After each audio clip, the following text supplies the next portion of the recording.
This is a session that I'm going to call Not So Fast. Have a seat, my friend. Do I need notes for this? You know what? Notes are not going to help you. Notes are not going to help you.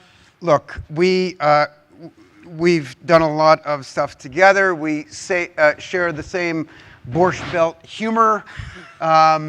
And you've been in the news of late. If you hadn't noticed, across all the trades, we have heard about this horrific lawsuit and countersuit and all kinds of mudslinging between Michael and UTA, the company that bought MediaLink in 2021 from Essential. So we're kind of going full circle here. We've all read the trades, but I'd like to get it from your firsthand horse's mouth perspective. What's going on? Okay, Terry. And yeah, there we go. Only 8 minutes and 58 seconds to tell you what's going on. We're gonna do this rapid fashion. You know, I said this in Miami, and I'll say it again. The Chinese proverb of "May you live in interesting times." Right.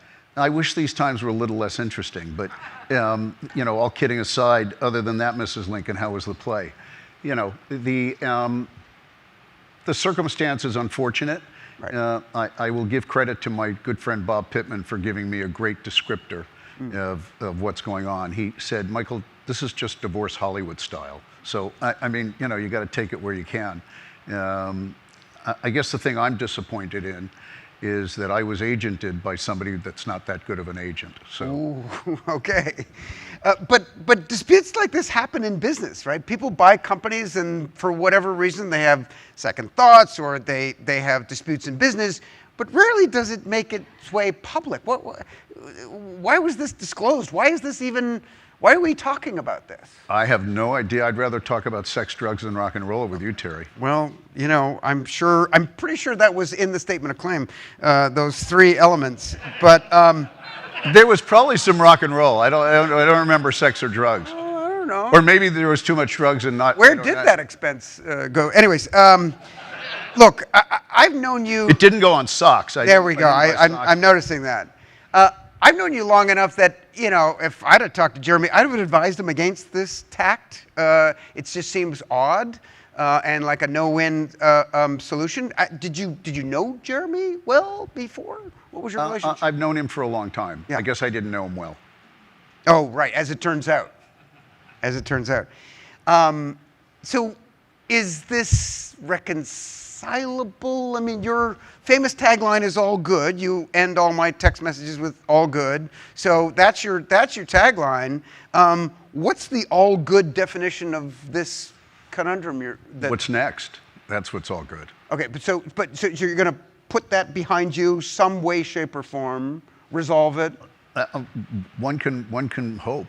One can hope. You know, the idea. I know you're limited in what you can say. Yeah, no. I'm limited only by time, truthfully. But you know, hopefully we'll find a road to resolution. But you know, there's a great talent if you have it, and I've been fortunate to have it, which is what we sometimes refer to as compartmentalizing. So yep. This divorce is in a compartment. Thankfully, I've been married for 50 years this year, so this is the only divorce that I'm focused on, nothing else. And Ronnie has been in the parody videos. She did an awesome job, so there you have it. So in talking about what's next for you, I'm a big believer that intermediaries like you and like me, we're different intermediaries of different stripes.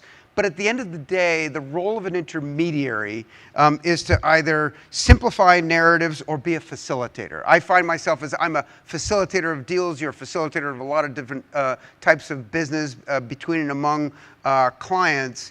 And the more complex the ecosystem and the more complex the narratives, the greater the need for the intermediary. So presuming you acquiesce to that kind of value add for a middleman like us, how are you thinking about what you want to do next? What is the next step? You know, I want to tell you, I will bring Ronnie into it once because you said the middleman. Years ago, we were doing some work at the house and I got frustrated and Ronnie was on the phone with the person, and I was trying to tell her what to say, and she was trying to tell me to shut up, and I just kind of took the phone and said, let me just talk to the guy. And I got on the phone, and the guy says, who's this? I said, well, this is Mr. Kassan. He says, well, I don't want to speak to the middleman. Can I speak to the boss? So I've been the middleman for a long time. You didn't know that. We all suffer that. Exactly. Just cut out the middleman. But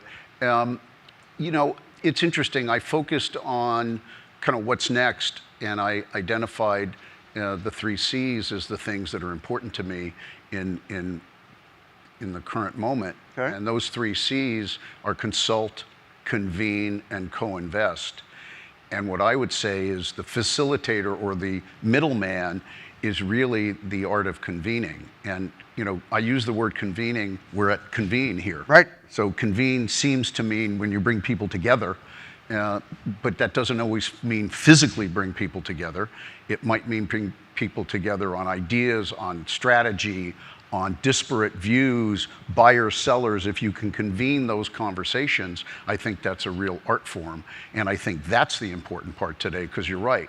The complexity is ever more important right now, and it's not easy. We don't all speak the same languages, and so that ability to convene people, the story of the cat and the mouse is a good business conversation.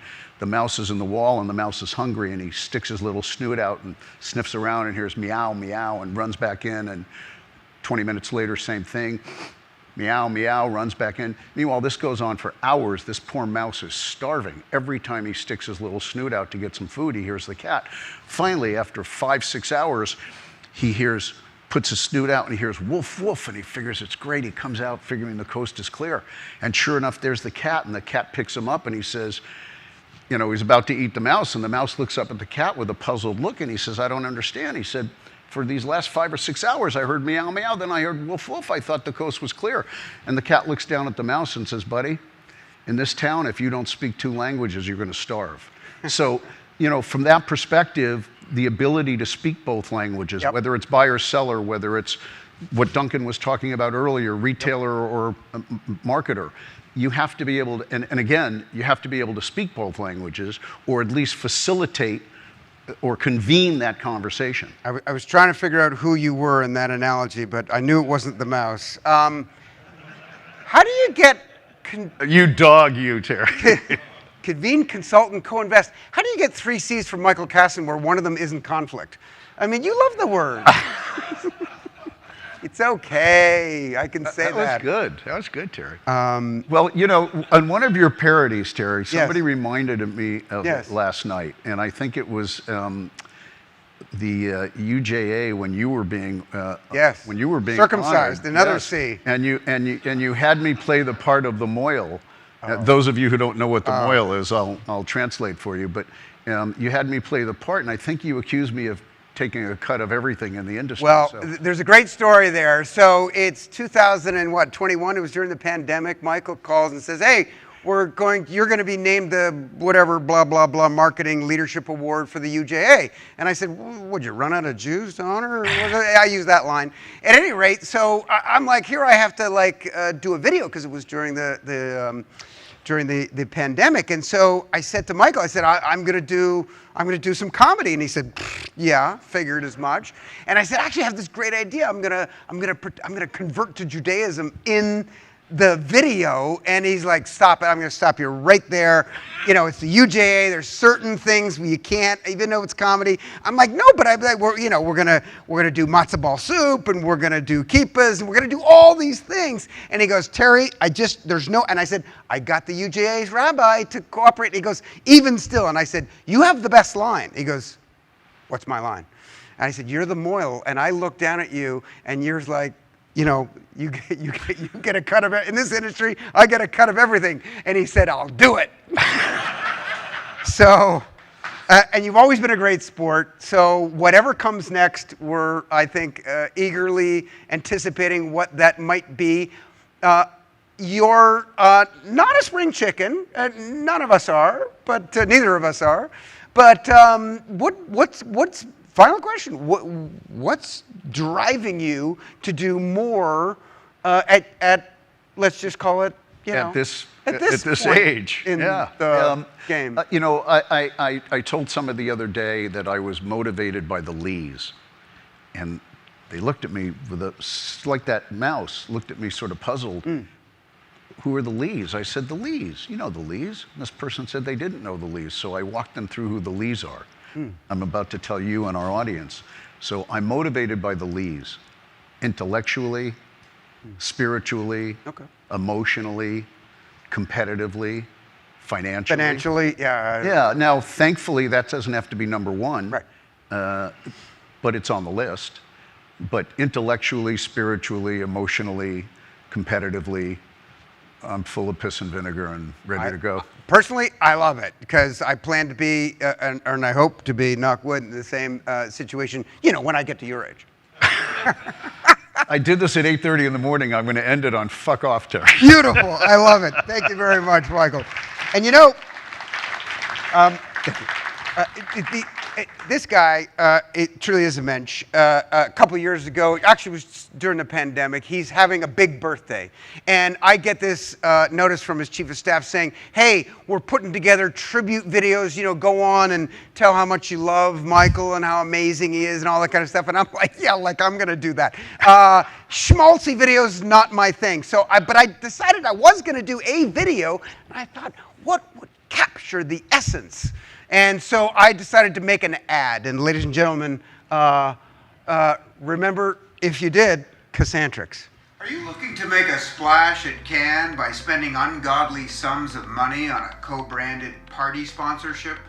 Is your technology platform in need of a certain je ne sais quoi with large media buyers? By the way, it's alcohol. And do you need custom curated one-on-one meetings with the very people you already know? Introducing Kassantrix, the daily dose of medicine necessary to link your media from Madison Avenue to Silicon Valley and Hollywood. Kassantrix is not FDA approved, nor ANA, IAB, or 4As for that matter. Taking Kassantrix can lead to an exit for your company, in which case we recommend once-a-day Lumaxin. Don't take Kassantrix if you're allergic to Kassantrix or conflicts of interest. Side effects include significantly depleted marketing budgets, kowtowing at Velvet Ropes in Côte d'Azur in Las Vegas, and a complete loss of the ability to say no. Ask your procurement officer if Kassantrix is right for you. Kassantrix. All good.